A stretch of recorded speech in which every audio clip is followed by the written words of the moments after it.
نحمدہ ونصلی ونسلم علی رسولہ الکریم اما بعد فاعوذ باللہ من الشیطان الرجیم بسم اللہ الرحمن الرحیم رب اشرح لی صدری ویسر لی امری واحلل عقدۃ من لسانی یفقہوا قولی۔ السلام علیکم ویورز، میں عظمیٰ نسرین حاضر ہوں ایک نئے اسلامک ویلاگ کے ساتھ، اور آپ دیکھ رہے ہیں یوٹیوب چینل عظمیٰ ویلاگز۔ ویورز، کیسے ہیں آپ؟ امید کرتی ہوں کہ آپ خیر خیریت سے ہوں گے، اور اللہ تعالیٰ سے دعا گو ہوں کہ اللہ تعالیٰ ہم سب کو اپنی حفظ و امان میں رکھے۔ ویورز، آج جس ٹاپک پہ میں بات کرنے جا رہی ہوں، یہ بحیثیت مسلمان ہر انسان کو پتہ ہونا چاہیے، ہر مسلمان کو پتہ ہونا چاہیے، بہت اہم ٹاپک ہے۔ اور باقاعدہ ویلاگ کا آغاز کرنے سے پہلے میں گزارش کر دوں کہ آپ اسلامک ویلاگ جو ہے وہ پورا دیکھا کریں، پورا دیکھا کریں، پورا سمجھا کریں اس کو، کیونکہ میں ہمیشہ سے میری کوشش ہوتی ہے کہ جو بھی بات کروں وہ مستند ہو، تو آپ جو ہے اس کو ویلاگ کو پورا دیکھا کریں، تاکہ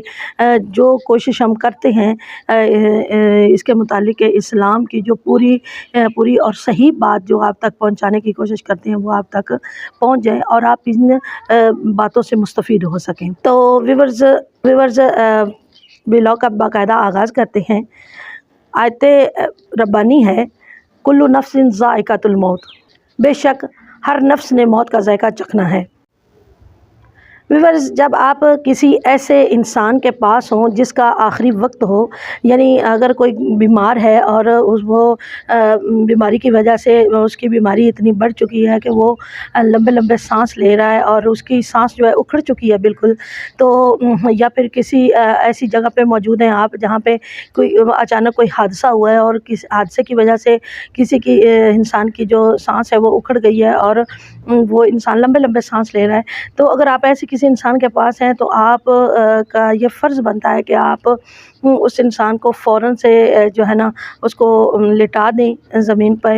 یا اگر آپ کے پاس کوئی چارپائی وغیرہ ہے تو اس پہ اس طرح سے لٹانا اس کو اس طرح سے ہے کہ آپ اس کو بالکل سیدھا لٹائیں اور اس کا جو چہرہ ہے وہ قبلہ رخ ہو جائے۔ اس لٹا کے تو اس کا سر جو ہے وہ اونچا کر دینا ہے تاکہ اس کا چہرہ جو ہے وہ بالکل قبلہ رخ ہو جائے اور بالکل اس کا جسم جو ہے وہ سیدھا ہو۔ تو اس کے پاس بیٹھ کر آپ نے کلمہ طیبہ جو ہے اس کو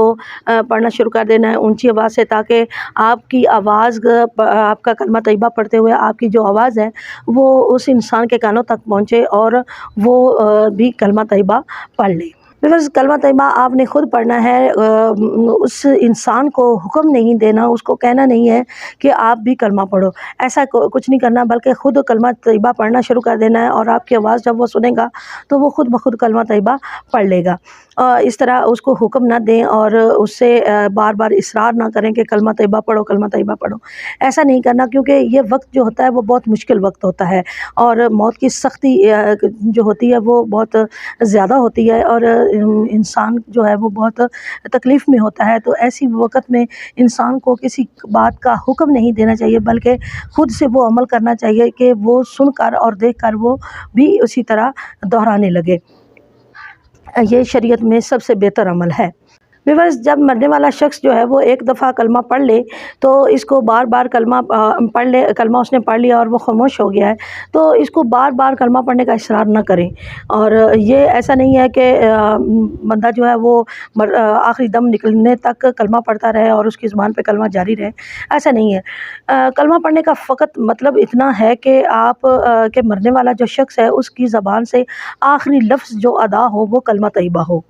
یہ اگر مرنے والے نے ایک مرتبہ کلمہ پڑھ لیا ہے اور پڑھنے کے بعد وہ خاموش ہو گیا ہے اور اس نے اس کے بعد کوئی دنیاوی بات نہیں کی تو اتنا ہی کافی ہے، لیکن اگر وہ دوبارہ کسی دنیاوی بات کرنے لگے یا دنیاوی کسی مطلب ہوتا ہے کہ بندہ بول تو نہیں کچھ رہا ہوتا لیکن کسی بندے کو، کسی رشتہ دار کو دیکھ کر وہ کسی سوچ میں پڑ جاتا ہے، تو ایسی صورت میں آپ کو دوبارہ کلمہ پڑھیں، اس کے پاس کلمہ دوبارہ پڑھنا شروع کر دیں تاکہ وہ دوبارہ کلمہ پڑھ لے۔ اسی طرح ویورز، جب کوئی انسان ایسی حالت میں ہے کہ اس کا آخری وقت آ چکا ہے تو جب اس کی سانس اکھڑ جائے اور وہ لمبے سانس لینے شروع کر دے، سانس جو ہے وہ جلدی چلنا شروع ہو جائے اور ٹانگیں جو ہیں وہ ڈھیلی پڑ جائیں، اور ٹانگیں ڈھیلی پڑ جائیں اور کھڑی نہ ہو سکیں اور ناک ٹیڑھی ہو جائے، یہ جو کنپٹیاں ہیں وہ بیٹھ جائیں یعنی اندر کی طرف دھنس جائیں، تو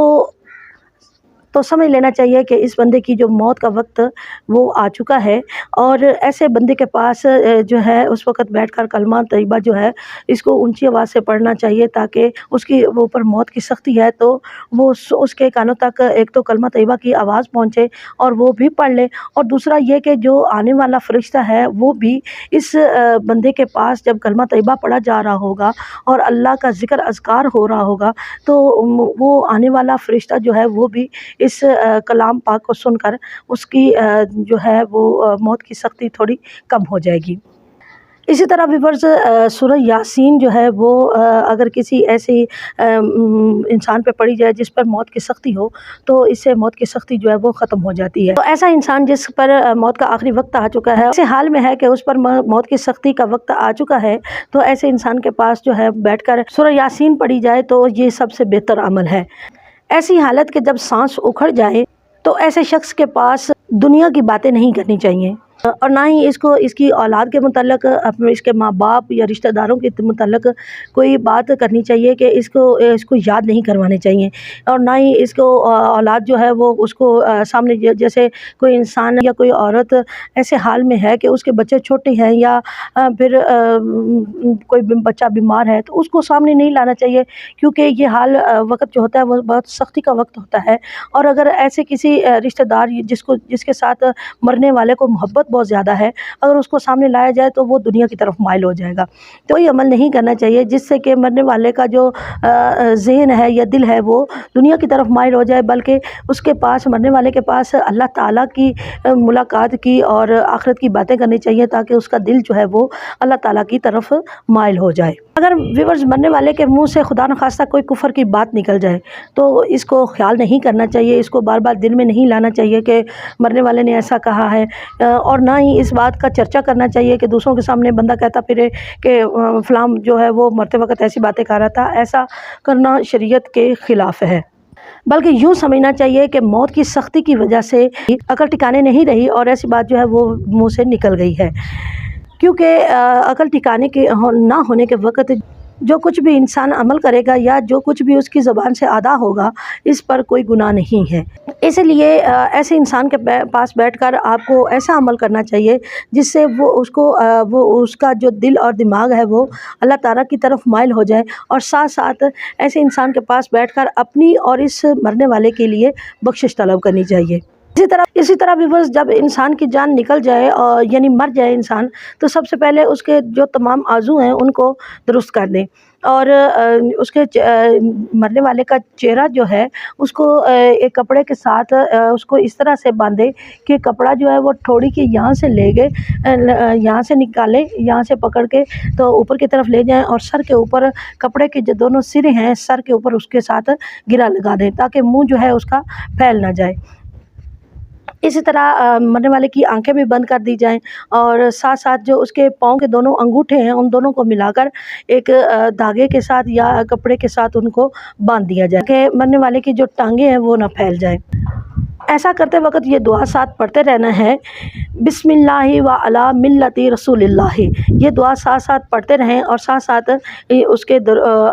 مرنے والے کے جو عضو ہیں ان کو ساتھ ساتھ درست کر لیں۔ جب عورض مرنے والے کے عضو جو ہیں وہ درست کر چکے ہیں، اس کے بعد اس کے اوپر ایک چادر اڑا دیں۔ مرنے والے کو نہلانے اور کفنانے کا جو انتظام ہے وہ جہاں تک ہو سکے جلدی جلدی کریں۔ جب کوئی شخص مر جائے تو اس کے پاس فوراً جو ہے کوئی خوشبو وغیرہ یعنی اگربتی وغیرہ سلگا دی جائے، اور اس کے پاس کوئی حیض نفاس والی عورت یا پھر ایسا کوئی شخص جو ناپاک ہو جس پر غسل کرنا واجب ہو، ایسا کوئی شخص نہ آئے، اور پاک لوگ جو ہیں وہ پاس بیٹھ کر کلمہ طیبہ پڑھتے رہیں، ذکر اذکار کرتے رہیں اور اللہ کو یاد کرتے رہیں۔ اسی طرح ویورز جب کوئی شخص مر جاتا ہے اور آپ اس کے پاس موجود ہیں یا دور ہیں یا کسی بھی جگہ پر موجود ہیں اور آپ کو معلوم ہوا کہ فلاں شخص جو ہے وہ مر چکا ہے، تو ایسے وقت میں اس کی برائیاں نہیں کرنی چاہیے، اس کے متعلق کوئی کسی قسم کی غلط بات جو ہے وہ نہ کریں، بلکہ جتنا ہو سکے اس کے متعلق اچھی باتیں کریں، اور اچھی جو اس کی عادات ہیں ان کو دہرایا جائے، اس کی بری باتیں نہیں کرنی چاہیے، کیونکہ یہ وقت فرشتوں کی آمد کا ہوتا ہے، جتنی اچھی باتیں ہوتی ہیں اس کے متعلق وہ تمام فرشتے سنتے ہیں اور اللہ کے حضور ان باتوں کو پیش کرتے ہیں کہ یا اللہ جب یہ انسان کا جب وقت آخر تھا تو اس کے متعلق لوگ جو تھے وہ اس سے بہت خوش تھے اور وہ اس کے متعلق ایسی باتیں کر رہے تھے، اور اگر ہم ان کے متعلق مرنے والے کے متعلق اگر ہم بری کوئی بات کرتے ہیں تو یہ مناسب نہیں ہے، شریعت کے مطابق اس سے منع فرمایا گیا ہے۔ ورز مر جانے کے بعد جب تک مردہ شخص کو جو ہے غسل نہ دیا جائے اس کے پاس قرآن پاک کی تلاوت نہیں کرنی چاہیے۔ ہاں البتہ اتنا ہے کہ اس کے پاس آپ کلمہ طیبہ پڑھ سکتے ہیں اور ذکر اذکار کر سکتے ہیں، اللہ کو یاد کر سکتے ہیں، اس کے متعلق جو اچھی باتیں ہیں وہ کریں اور اللہ کو یاد کریں اور اپنی اور اس بندے کی جو ہے مغفرت طلب کریں۔ جب آپ کسی مردے کے پاس بیٹھ کر کلمہ طیبہ یا ذکر اذکار کرتے ہیں اور ساتھ استغفر اللہ پڑھ کر اپنی اور اس مردے کے لیے مغفرت طلب کرتے ہیں تو یہ سب سے بہتر عمل ہے۔ جی ویورز یہ ہے میرا آج کا ولاگ۔ ویورز میری آپ سے ریکویسٹ ہے کہ آپ میرے ولاگ کو پورا دیکھا کریں، اسے لائک کریں، شیئر کریں اور کمنٹ کر کے ضرور بتایا کریں کہ آپ کو کسی قسم کی اسلامی کسی حوالے سے رائے کوئی چاہیے ہو تو وہ آپ مجھ سے شیئر کر سکتے ہیں۔ اگلے ولاگ تک کے لیے مجھے اجازت دیں۔ اللہ حافظ، شکریہ۔